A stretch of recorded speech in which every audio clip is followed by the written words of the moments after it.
You watched The Last of Us. Yeah. That's the best video game adaptation ever, right? Yeah. Turns out not only the most accurate. All we wanted was the game. Hold on, name a couple other ones. What are other good video game Resident Evil? Yeah, but see, Resident Evil, I love the first movie, Resident Evil, but it wasn't directly the game Resident Evil. I think you just want me to name movies. Mortal Kombat movie? That was good. I loved it. I love back then. You liked Mortal Kombat. I like the old one because it's cheesy and silly. Then wait, we talking about the new one? I thought we were talking about 96. 96 is cheesy and fun. The new one, I fell asleep during the new one. I like the beginning when you're getting, I think, is it Scorpion's backstory back in feudal Japan or whatever the fuck. That was cool.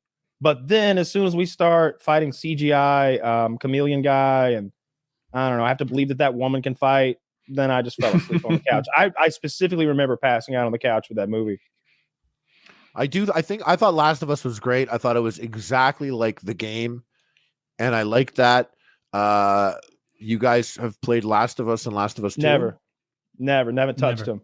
Oh, so you guys don't know anything about Last of Us 2? I know that a main character's gonna die, so I'm not gonna watch the second season. I'm just gonna. It's so funny. When I played the game, and the game is almost identical. So you remember at the end of, spoiler alert for Last of Us 1, at the end when Joel goes in there and the guy's like, "I could cure this disease. What are you doing?" And he takes out the scalpel, and then Joel kills him. When I play that part in the game, and I actually have it recorded, I was like, what the fuck am I doing? I was like, I hate when I give the controller to the cutscene, and then the character does some fucked up shit where I'm like, whoa, don't kill that guy. Because how many brain surgeons are left, right? Exactly. And then he could cure this if he'll fix it later. Think of the work he could do months down the road. And Joel is like, bam, right in the face. And then he lied to Ellie about it. He lied to her, and I was like, okay. So I don't have a daughter, so I don't know. But maybe someone's like, I'd kill the world for my daughter. I've heard that before. But would you kill the world and then be like, I didn't kill the world, honey? You know, you're also going to lie. It's and then standard also parenting to lie to them constantly. I don't know that. That's actually valuable that we have a real father here. It's like standard boilerplate. Just I think so I didn't play the games at all, but the way that it was framed for the viewer of the show made it much easier for me to be on Joel's side and be like, yeah, fuck these people, because they went from flashbanging him to killing her in surgery like that. There was no welcome to where we stay. We've had a journey like this, many hardships. How was yours? Yes, eat our food. How was your night been? Well, the surgery's tomorrow. This is the doctor. We don't get all of those people he murks in the hallways. They're faceless commando 1, 2, 3, 4, and 5. Yeah, but the thing is, like, why would they give you all that? You're Joel. They know you. You've been murdering people for 20 years. We didn't know that you have some weird things that you never opened up about, that you never faced the fact that your daughter died, and this is the only person you've had any emotional connection to. I mean the makers of the TV show. Like I wish like the way that it's laid out to the viewer is we get flashbanged, and then Joel's like, oh, my head. And they're like, yeah, we're killing her in operation right now. Now get out of here. The game's like that also. I'm saying that's an unfair way to frame things. But what do you mean? That's what happened. Like, I don't know. They wouldn't have done that. They'd have been like, hello, Ellie. Welcome to where we stay. We're going to talk to you about this opera. They'd have made everybody feel good about the situation before they went to killing people. But Joel is like a fucking murderer. He's just a sicko human murderer.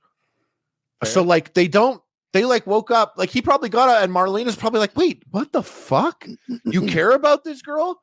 Because he's only been killing people. So my thought was that they'd be like, because I would be annoyed. I'd be like, well, yeah, I walked you here. Can I say goodbye before you cut open her brain? I did fall in love with her as a daughter type thing. So what the fuck?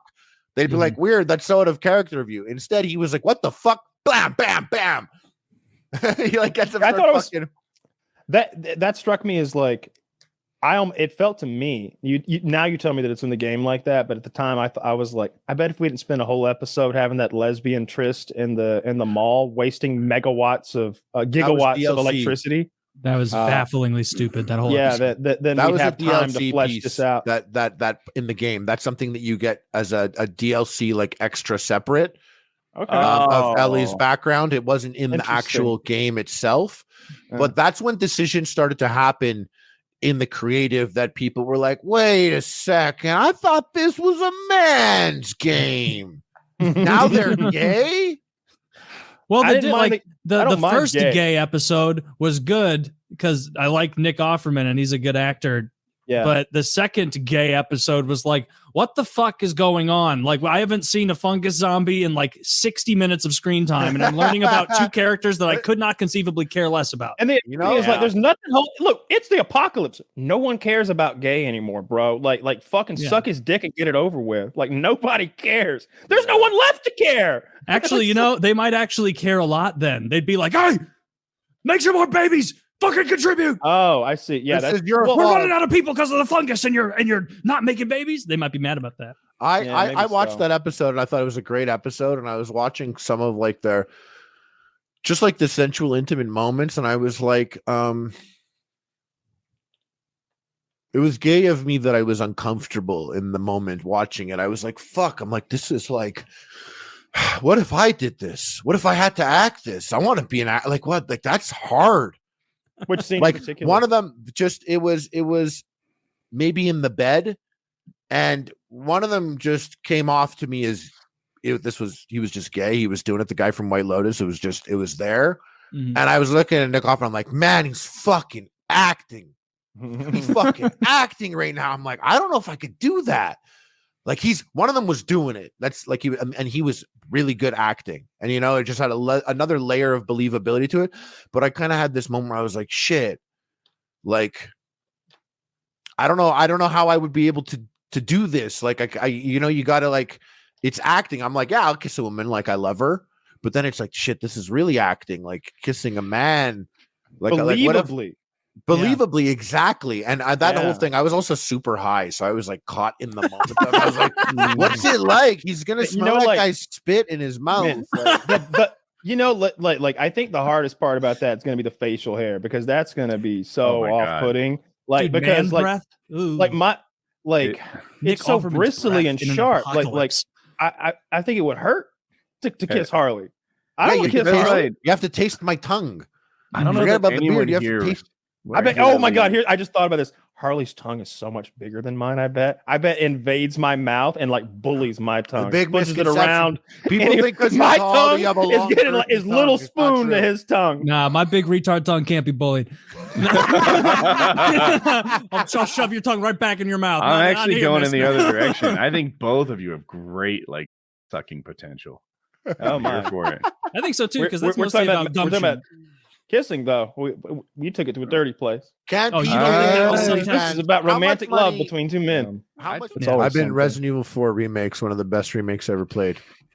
Really? I always loved that first one. Yeah, it's so great.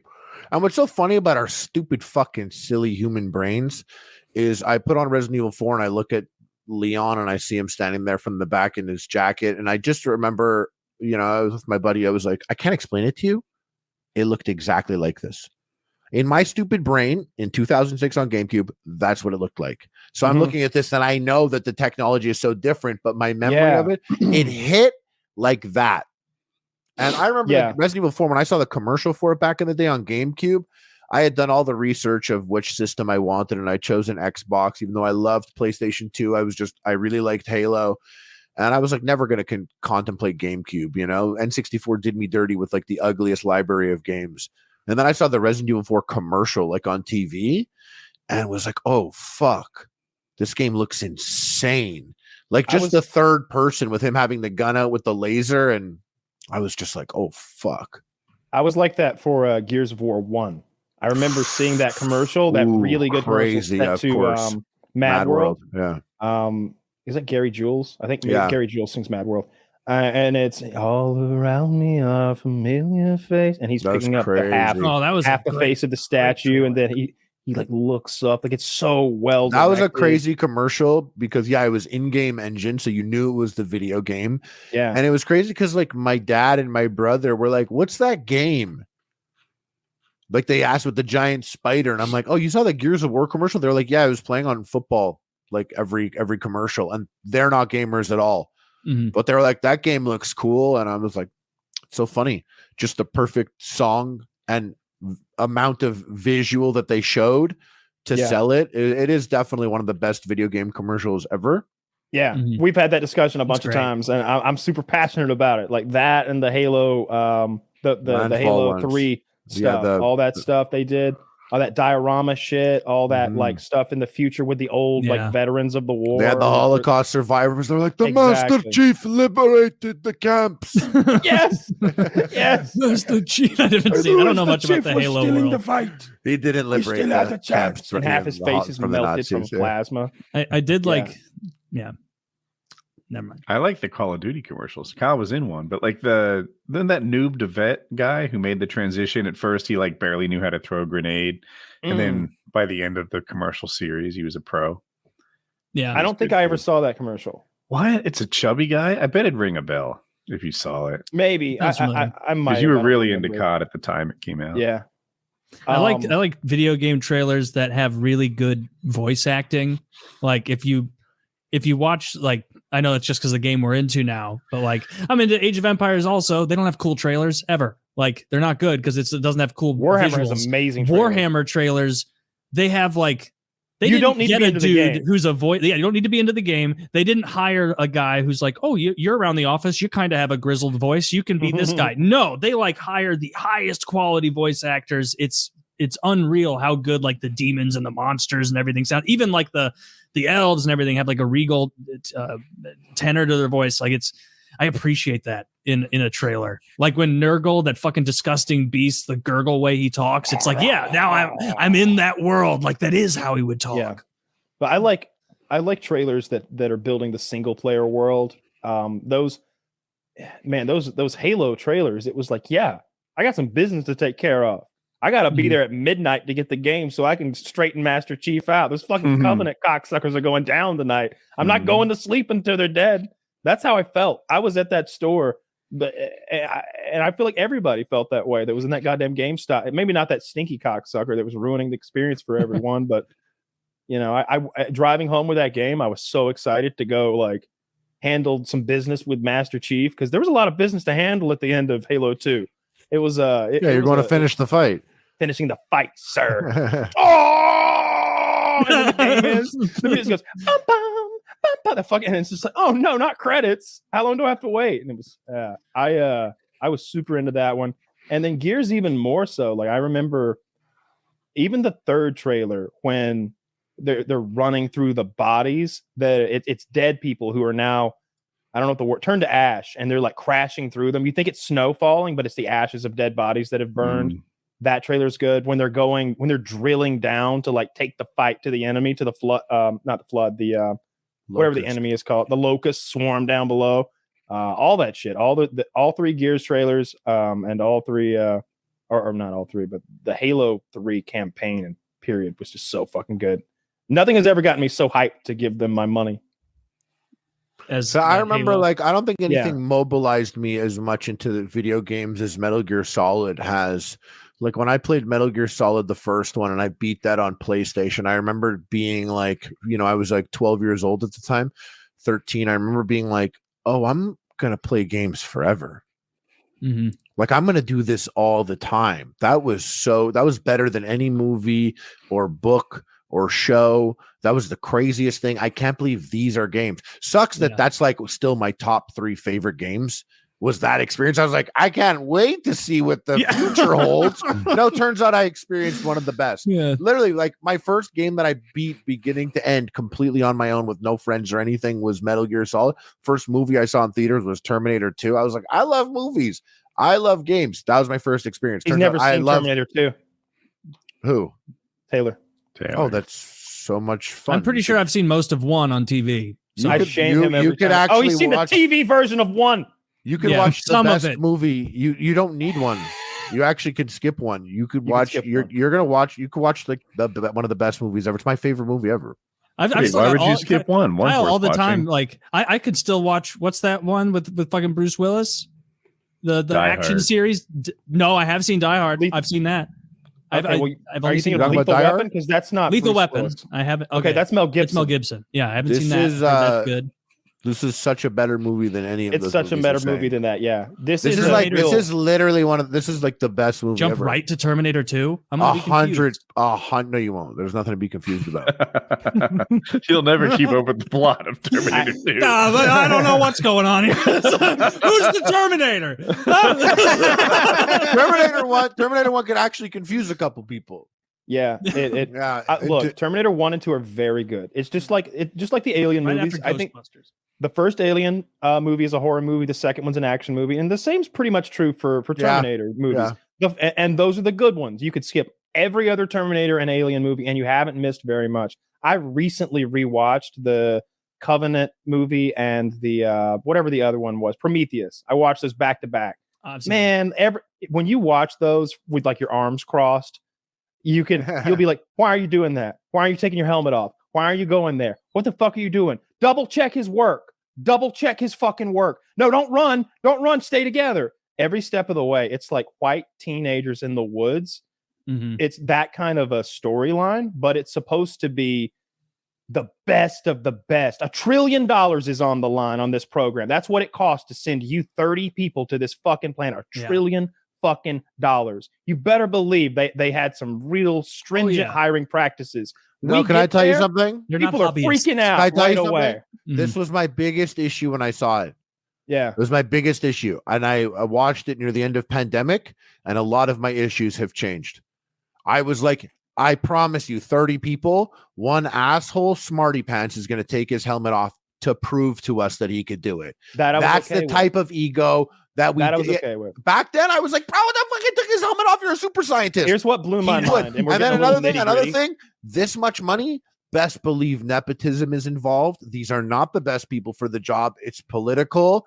They're fucking goofy ass hirings. They didn't get the best of the best. People I don't know. Wayland Yutani. A lot of nephews and nieces in the mix. Think about it now. I think about it now. I'm like, we would fuck that up. We would fuck up the hiring. We would waste the money. It's a private company, though. All right, let's say all that. But here's the thing. The guy that really blows my mind, there's this red-headed geologist, and he's Scottish, I think, for no reason at all. And he's just like, they get there on the alien planet. They go inside an alien ship. And he sees something that upsets him, maybe a dead alien body, which is what they're there for. They had a briefing. We're here to find the aliens. And it like blows his mind. And he's like, I'm here for fucking rocks, not bloody aliens. And he's like, oh, I'm getting out of here. And like him and another guy who's beta as fuck. And is like, yeah, I'm here for like linguistics. There's no one to talk to or whatever he was there for, some other shit. Should have been slapped. They pair up and leave the group. So when it's time to go home to the mothership because a storm's a brewing, literally, like a storm. Oh my god! These two get left in the ship. They're radio back. They're like, "Yeah, you guys got left fucking behind, huh?" Well, and they're like laughing about it. Better get cozy, cuddle up together. Like, what are we making gay jokes? It was they had to spend the night there. It should have been like follow protocol. So I was like, what a miscalculation! You guys are spending the night here. Helmets off on the like you literally you have a ship. Why would how could you not plan? It's just like they decided after lunch, like, so you guys want to check out the pyramid shit? Make a package. Let's go fucking do it right now. Dude, you traveled for years. We can't. No. We can absolutely wait for them to get back. Sure. Oh no, there's not a date we have up in lower fucking orbit.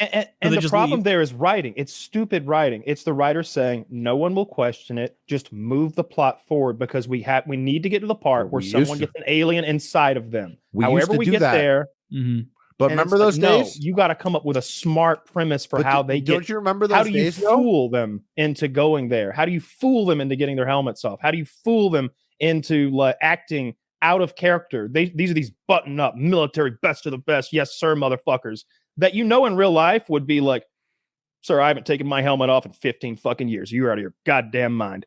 Don't you ever take your helmet off in my presence. It'd be like that. And you'd like slap a civilian. Like that you get an order. There wouldn't be any horse shit.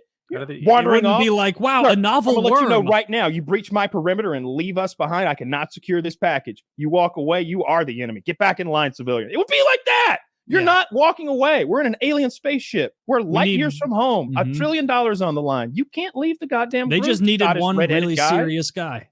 Like a guy who took that shit seriously could have kept them in check. Like when that, like I get what you're saying with like, oh, the nepotism and like it would have been maybe like a shitty nephew here or there, but like when they find it's not like the worm that they found in that initial cavern was like, my God, it's an inch long worm of this planet. I'm going to name it. No, it had a prehensile fanged mouth from the get-go. Like it wasn't a reveal of being a terrible thing. It was like, let me play with this terrible thing. It was that part was stupid, and I also didn't like how shredded the alien was. That was confusing. The thing about that was a real person. That's not CGI, right? That's a bodybuilder that they painted white. That is a dude. He looks like that. I bet it's not the head. Obviously, they put some shit on his head. Because that dude from Sunny who plays the bodybuilder, that guy's incredibly built. Was he in 300? Like that guy's absurd looking. He should have been. He would have kicked Gerard Butler right out of there. I like Gerard Butler. He made so many shitty moves.